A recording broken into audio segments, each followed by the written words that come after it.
Good morning, dear friends. I am Dr. Vinod Pankaj Mishra, and you are welcome in my YouTube channel Pankaj Institute of English. So, dear friends, I am here making compound sentence with and, but, और nor. ये जो चार sentence होते हैं, चार चीज होती हैं, इनको हम सिंपल कोऑर्डिनेटर के नाम से जानते हैं। तो किस प्रकार से इनका यूज करते हैं, सबसे पहले देखते हैं एंड। एंड का अर्थ होता है, एंड का अर्थ होता है और। एंड का क्या अर्थ होता है? और। इसके द्वारा दो ऐसे वाक्यों को कंबाइन करते हैं जिनमें कोई सिमिलरिटी बताई गई हो। क्या बताया गया हो? सिमिलरिटी। सिमिलरिटी बताई गई हो या घटनाओं के क्रम को जोड़ना हो। घटनाओं के क्रम को जोड़ना हो, ठीक है, जोड़ना हो या परिणाम बताना हो। परिणाम बताना हो तो हम वहां पे एंड का प्रयोग करते हैं। कैसे करते हैं? जैसे लिखा हुआ है Ram is my student. Ram is my student, Ram मेरा स्टूडेंट है। दूसरा लिखा हुआ है Mohan is my student. Mohan is my student, Mohan मेरा स्टूडेंट है। तो इसमें क्या है कि दोनों में सिमिलरिटी बताई जाए कि राम मेरा स्टूडेंट है और मोहन मेरा स्टूडेंट है, माने कि दोनों की सिमिलरिटी बताई जाए। तो इसको यदि हम एंड से कंबाइन करेंगे तो हो जाएगा राम एंड मोहन। अब यहाँ पे क्या था, जब हम एंड से किसी चीज को लगा देते हैं तो फिर प्लूरल हेल्पिंग वर्ब का प्रयोग करेंगे। Ram and Mohan are my students. यहाँ पे स्टूडेंट्स कर देंगे, प्लूरल कर देंगे, प्लूरल हेल्पिंग वर्ब। दूसरा मैंने बताया घटनाओं के क्रम को जोड़ने के लिए भी एंड का प्रयोग करते हैं। जैसे मान लीजिए लिखा हुआ है she washed the cloth. She washed clothes, उसने कपड़े धोए। और she ironed the cloth. She ironed the cloth, उसने कपड़ों को प्रेस किया। तो जब कभी भी इस प्रकार के दो घटनाओं के क्रम को जोड़ते हैं तो बीच में एंड लगा देते हैं। ये हो जाएगा she washed and ironed the cloth. Ironed the clothes. इस प्रकार से हम आयरन द क्लॉथ दो वाक्यों को कंबाइन कर सकते हैं। तीसरा जो था मैंने बताया कि परिणाम को बताना हो। जैसे she worked hard. She worked hard, उसने कठिन मेहनत की। She got first position. She got first position. तो यहाँ पे उस क्रम बताया जा रहा है, घटना का परिणाम बताया। शी वर्कड हार्ड, उसने कठिन मेहनत की और वह परीक्षा में फर्स्ट पोजीशन आई। तो she worked hard and got first position. तो इस प्रकार से हम एंड का प्रयोग तीन चीजों में, सिमिलरिटी, घटनाओं के क्रम को जोड़ना हो, परिणाम बताना हो तो एंड का प्रयोग कर सकते हैं। दूसरा होता है, लिखा हुआ है यूज ऑफ बट। बट मतलब क्या होता है? लेकिन, किंतु, परंतु, कुछ भी हो सकता है। तो इसका प्रयोग क्या कब होता है? जब हमको कंट्राडिक्शन यानी कि विरोधाभास बताना हो। क्या बताना हो? विरोधाभास बताना हो। तो वहां पे हम बट का प्रयोग करते हैं।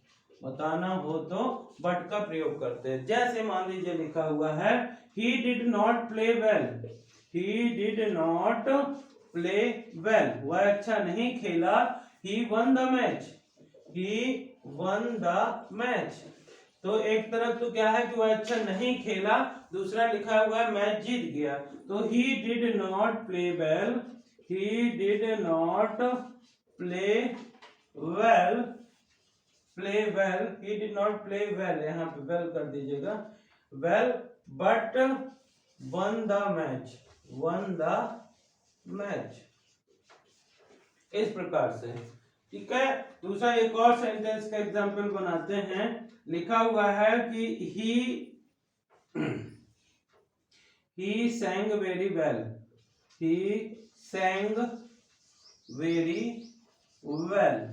उसने बहुत अच्छा गाया। he did not win the prize. He did not win the prize. अब दूसरा यहाँ पे भी वही बताया जा रहा है कि उसने बहुत अच्छा गाया लेकिन प्राइज नहीं मिली.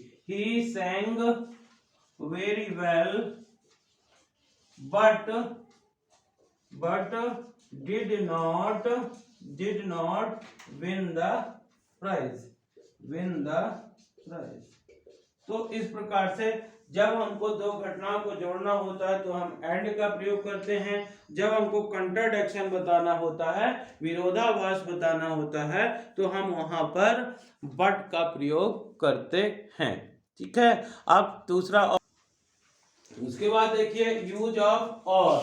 जो थर्ड होता है इसको बोलते हैं यूज ऑफ और. तो और का मतलब होता है अथवा. ठीक है ना. और का मतलब होता है अथवा. और इसके द्वारा कैसे वाक्यों को जोड़ते हैं जिनमें कोई ऑप्शन मतलब विकल्प. यदि किसी चीज का कोई विकल्प दिया गया हो, मतलब और के द्वारा ऐसे वाक्यों को जोड़ते हैं जिनमें कोई ऑप्शन या विकल्प दिया गया हो. जैसे you can come on Sunday. आप संडे को आ सकते हैं. दूसरा, you can come on Monday. You can come on Sunday. दूसरा है you can come on Monday. तो हो जाएगा you can come on Sunday और मंडे. ठीक है. You can write with pen, you can write with pencil. तो you can write with pen और pencil. You can go by train, you can go bye बस. तो you can go bye बस और train. कभी कभी इसका रिजल्ट, जिसको रिजल्ट या कॉन्सिक्वेंस यानी कि परिणाम बताने के लिए भी प्रयोग करते हैं. परिणाम बताने के लिए, परिणाम या रिजल्ट बताने के लिए. जैसे लिखा हुआ है वर्क हार्ड, कठिन मेहनत करो. You will not pass. ये दो सेंटेंस लिखे हुए हैं कि वर्क हार्ड, मेहनत करो, यू विल नॉट पास, तुम पास नहीं होगे. तो इसको वर्क हार्ड और यू विल नॉट पास यानी कि इसको अदरवाइज के रूप में भी यूज करते हैं. अदरवाइज मतलब अन्यथा की तरह भी यूज करते हैं. जैसे work hard otherwise you will not pass. तो और का प्रयोग जो होता है, वो और का जो यूज होता है, वो दो विकल्प बताने के साथ साथ इसका प्रयोग परिणाम या कॉन्सिक्वेंस बताने के लिए भी किया जाता है. और चौथा जो होता है नॉर का मतलब होता है ना ही. इसके द्वारा दो निगेटिव सेंटेंसेस को कंबाइन करने का कार्य किया जाता है. जैसे मतलब लिखा हुआ है नॉर का अर्थ होता है ना ही. जैसे लिखा हुआ है ही इज नॉट लेबोरियस. दूसरा लिखा हुआ है ही इज नॉट ऑनेस्ट. ये दो सेंटेंस लिखे हुए हैं. तो नॉर के द्वारा हमेशा दो निगेटिव सेंटेंस को कंबाइन करते हैं. और कैसे करते हैं कि जब कभी भी फर्स्ट सेंटेंस पूरा लिखते हैं, he is not laborious nor honest. यानी कि फर्स्ट सेंटेंस पूरा लिखते हैं और नॉट लगा करके दूसरे सेंटेंस को subject plus helping verb plus not को हटा करके वो रखते हैं. ठीक है. तो इस प्रकार से we can make compound sentence with and but और नॉर. और नॉर के द्वारा हम इस प्रकार से कंपाउंड सेंटेंस बना सकते हैं. These are called simple coordinator. इनको सिंपल कोऑर्डिनेटर्स भी बोलते हैं. क्या बोलते हैं? Simple coordinators. तो कभी ये mostly these questions are asked in as a fill in the blanks.